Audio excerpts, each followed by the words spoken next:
Hello, everyone. It's me again, Stephanie Clegg, licensed associate counselor. We are still celebrating the month of May as Mental Health Awareness. So I'm back with another topic, and today's topic is toxic positivity.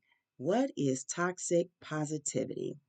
So it almost seems like an oxymoron that the two words would be in the same phrase, toxic positivity. How can being positive be toxic, right? That sounds like an oxymoron, but I will explain shortly. So, negative emotions like sadness, anger, disappointment, whether they're our emotions or someone else's emotions, can be hard to process and uncomfortable to discuss. Like, we don't like talking about negative things. Like, we don't like talking about sad things. We don't like talking about disappointments and death and grief and things like that. So, toxic positivity is a mental health shortcut, and it allows us to avoid experiencing and talking about these difficult feelings. So, the belief that one of the nuggets of toxic positivity is that there is a belief that only positive emotions are the appropriate response to anything that happens in life. So it doesn't matter whether it's pain related, tragedy related. Um, Toxic positivity is exhibited when a person thinks that only positive emotions are acceptable. So that's a form of toxic positivity. I will say this, the positive emotions that get glorified, if you will, are things like happiness, gratitude, optimism, and then the other negative emotions get suppressed, such as sadness, anger, and like I said, disappointment. So let me pause and just say this because I'm a Christian.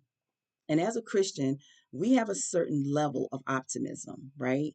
Our faith is built on Jesus Christ, and we quote the scripture that says, all things work together for the good of them who love God, called according to his purpose. We know that God has made us victorious. We know that, God will look out for us and he'll take care of us, right? When bad things happen, when tragedy comes our way. But here's the difference between that level of optimism and toxic positivity.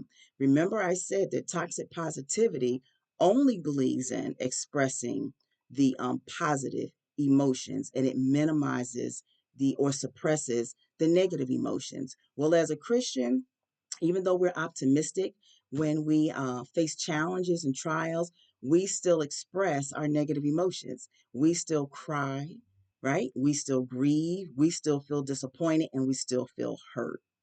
So, again, positivity becomes toxic when we suppress our feelings.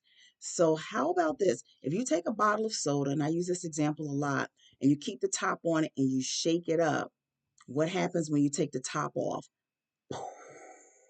Right? It explodes. So what's in the bottle is going to come out of the bottle. So it's the same way when we suppress our emotions or our feelings. It's a short-term solution, but it has very significant long-term consequences. One of the things that I read in my studies is that if we continue to suppress our emotions or our feelings over time, it becomes easy to inhibit all emotions. So, not just the negative ones, but we'll suppress and inhibit other emotions that make us feel, that give us feelings of like danger, something being uncontrollable or uncomfortable. So, over time, it has a negative impact on us, right? It helps us to inhibit other emotions as well. So I'm going to give you two examples of toxic positivity. One is minimizing a negative situation, such as a loss of a pet, right? Minimizing that and comparing it to a greater loss that you haven't experienced yet. So, for example, if someone's pet dies, and they say, "Oh well, at least it's not my mother or my father," right? That's toxic positivity because they're not grieving the loss of the dog or the cat or whatever the pet is, right? They're negating it, they're minimizing it so that they don't have to feel it, so that they don't have to process it or express it. And then a second example of toxic positivity is dismissing people who acknowledge their negative emotions, and we dismiss it by saying they're being pessimistic, they're being ungrateful, and that they're complaining, right? So that's the second example. I'm going to share with you some common expressions of toxic positivity, and I already know, I promise you in advance, um, of anyone giving any comments, you're going to say, we say these words all the time, these phrases all the time. But these are the common expressions of toxic positivity. Everything happens for a reason. Look on the bright side. It could be worse. Stay positive. It'll all work out.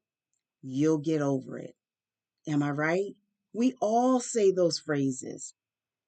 So, how is it that that same phrase can be interpreted as toxic positivity? Again, we go back to the definition.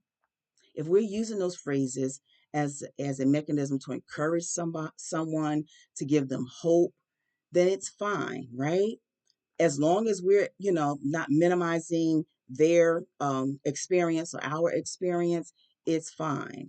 But when we suppress the negative emotions, and we don't deal with them, and we gloss over things and just say our little phrases and keep moving, that's toxic positivity. So here is a healthy alternative to toxic positivity. So the healthy alternative is to validate emotions and offer hope. It's important to validate our feelings and our emotions, that they're real, that they exist. What happens to me may be minor to you, but it may be major to me, right? So we validate emotions, acknowledge that they exist, and we offer hope, right? That's the difference. If we're offering hope to someone and encouragement to someone, that's a healthy alternative to toxic positivity. And if you can't offer hope, I always say, just be present. I call that the ministry of presence. Sometimes just your presence is a blessing to someone. Just being there, just being in the room.